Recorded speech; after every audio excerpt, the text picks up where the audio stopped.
there are, I'll give you an example. We have these culinary schools that are popping up in community colleges. We have the best restaurants in Huntington that we have to offer.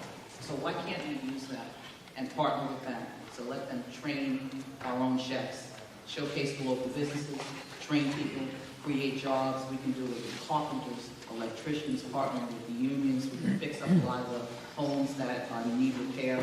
We can really get in there and partner with everybody to create the jobs, keep them here, have some really good. This hurricane will tell you, this devastating hurricane.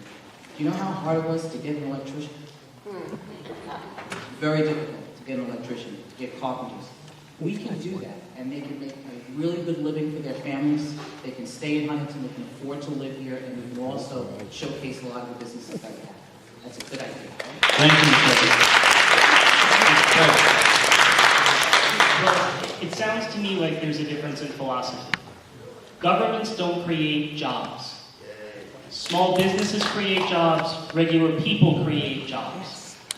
The idea that we would go and spend all this money to have a pilot program so that people can get a job somewhere in the hope that they could maybe at some point afford to buy a house on Long Island isn't a solution, and it's certainly not the answer to the question that was posed. The reason why our young people can't afford to buy a house on Long Island, and the reason why people who have been in the same house for 35, 40 years are in fear of losing it, is because our taxes are too high. If you're going to go and buy a house, and then you sit down at the kitchen table and you try to figure out what your mortgage payment is going to be, and if you live in the town of Huntington, on average, you're looking at over $1,000 a month in paying real estate taxes. It's absurd. It's so much money, and that's why people can't afford it. What we need to do is we need to reduce the cost of our government.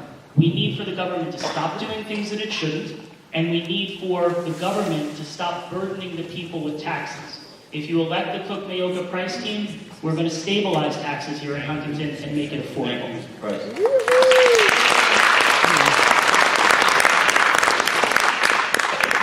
Mr. Mayoka. 4 years ago, I ran on a platform. I said that I would help small businesses. It's a promise I made, and it's a promise I kept.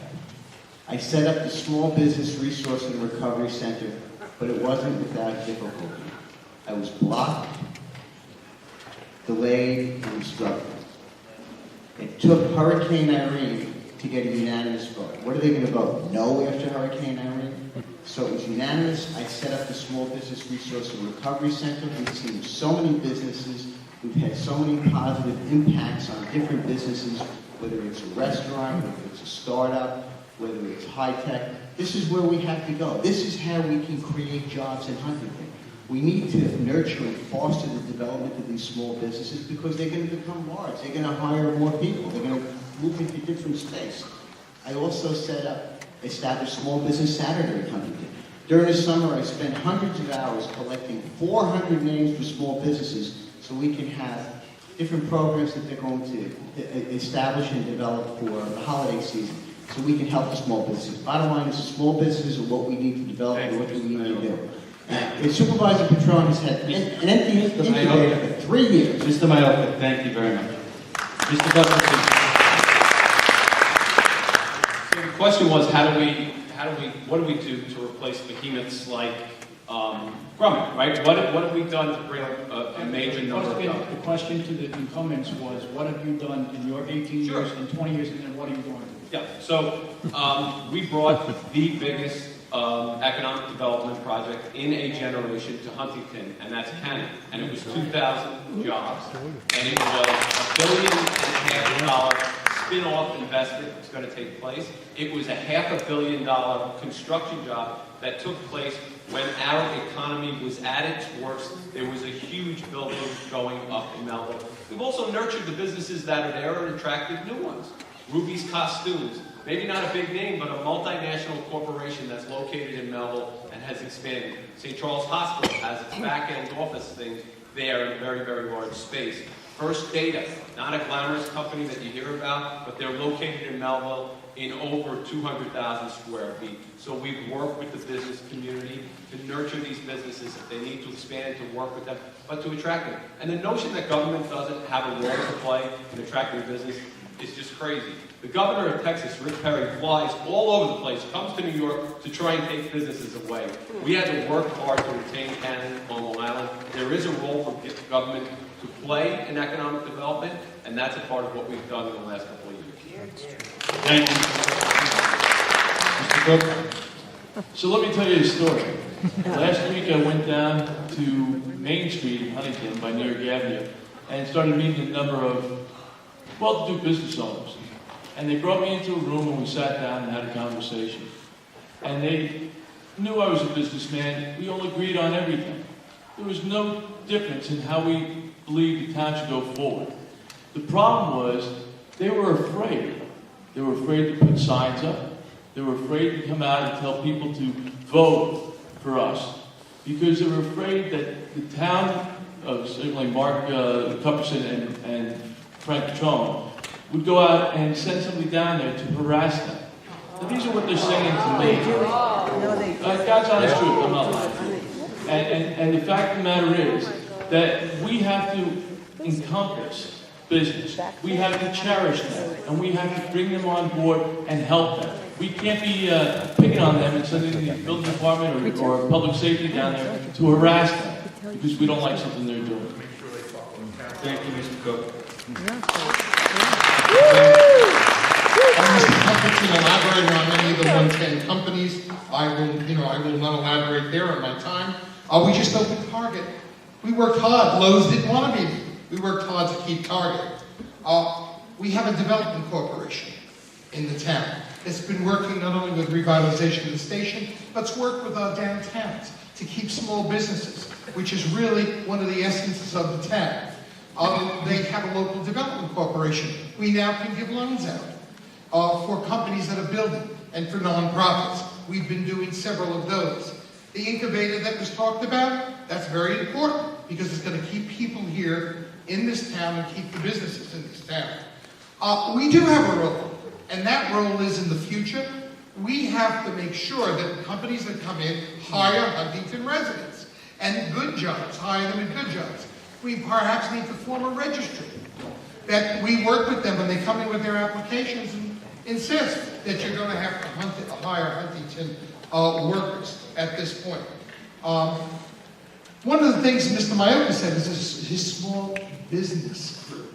Well, it sits on the 3rd floor, it has a few computers, and it's never open, and it's not even utilized. We had a check on the computers done, they're not used. This is a farce. It's been put up as a political move on his part. There's no such thing. It's a name only. I've never heard a word about it. I've never gotten a report on it, nor did I get any information from anybody that's visiting. Thank you, Mr. Trump. Government access, he had meetings. Thank you. Sir? State name, please. Sorry, Eric Crispin. Really horrible recently, people. White House, around the corner from here.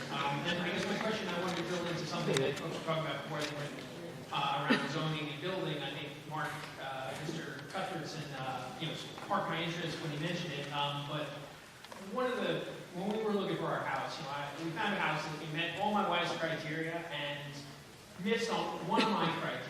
I'm a car guy. I collect and restore old cars. I love it. It's a hobby of mine. And unfortunately, this house only had a one-car garage. And we've been here about 6 months, and I started drilling into what it would take to add additional garage space. And the process seems so overwhelming and complicated, unnecessarily so, that I wound up renting garage space in this town. But the reason I'm asking this question, the question is, in examples like that, I understand that there's concerns about people, creating secret apartments and about using things inappropriately.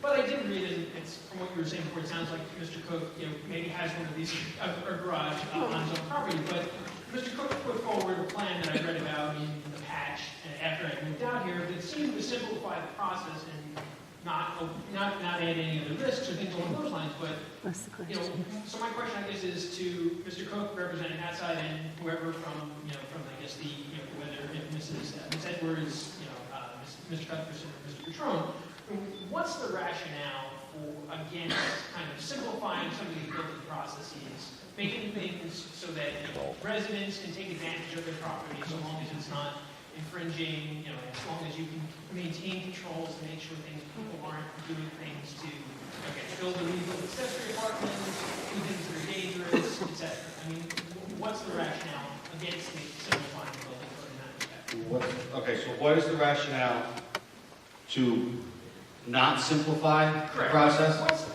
What is the rationale to not simplify the building code process? What would you do? Or what would you do? I'm using Mr. Cook forward as an example because he had a proposal plan and it didn't move forward. Kind of, if that wasn't a viable solution, what would be a viable solution to make it so that residents can take full advantage of their properties within logical bounds? And you'd like to address that to Cook, Mr. Cook, and to either okay, so one person from one side and one person from the other. All right. My recollection of that legislation was it didn't have anything to do with process. It had something to do with criteria. How close, how big something could be, whether it could be habitable space. It didn't do anything to change the process by which you would get a building permit. To your question of what's the problem with that type of thing, turning garages and making them larger and making them habitable space, in our experience, is problematic because they get turned into accessory apartments. And that's a problem because it creates a burden on the school district.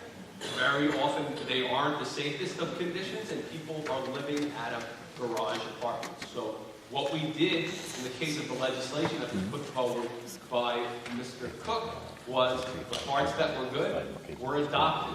The parts that would have lent themselves to having habitable space or an oversized garage on a property were not. Thank you, Mr. Cook. Mr. Cook, respond? Sir, you're talking to a car guy. I love it. And the fact of the matter is, that's what I use my garage for. I had nothing but problems going through the building department for the past 7 years. It was horrendous. And I do this for a living. So the fact of the matter is, if they're doing that to me, what are they doing to the poor guy that has a baby coming and wants to put a little dormer on his roof? It's horrendous. The fact of the matter is that when I went through all these changes, there were changes for to make things easier. So somebody could come in and the building department could go through that and streamline production so that you didn't have to wait forever. Okay? Unfortunately, because of, and it was total political nonsense, my laws did not get adopted. Another law got put in, and it actually hurt us even more. And it's a shame. And when Cook, Mayock, and Price get in, we're going to change that, and we're going to make it easy for everybody.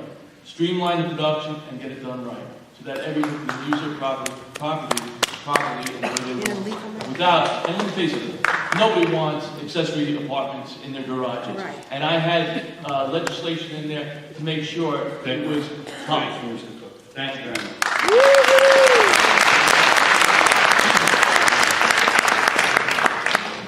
I'd like to move on to our next problem. Do you have a question on the previous topic? If you don't mind it. Absolutely, Mr. Kaplan. Hi, my name is Andrew Kaplan. I'm with the Manor Plains Civic Association. Thank you, folks, for coming tonight and chatting with us.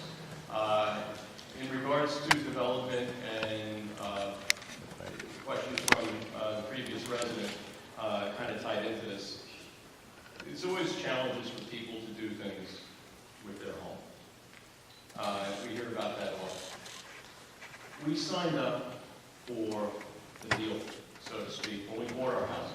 Our houses are zoned in a particular way, and you can do particular things. And that's what we signed up for. We signed up for the same things when we moved into our community. Manor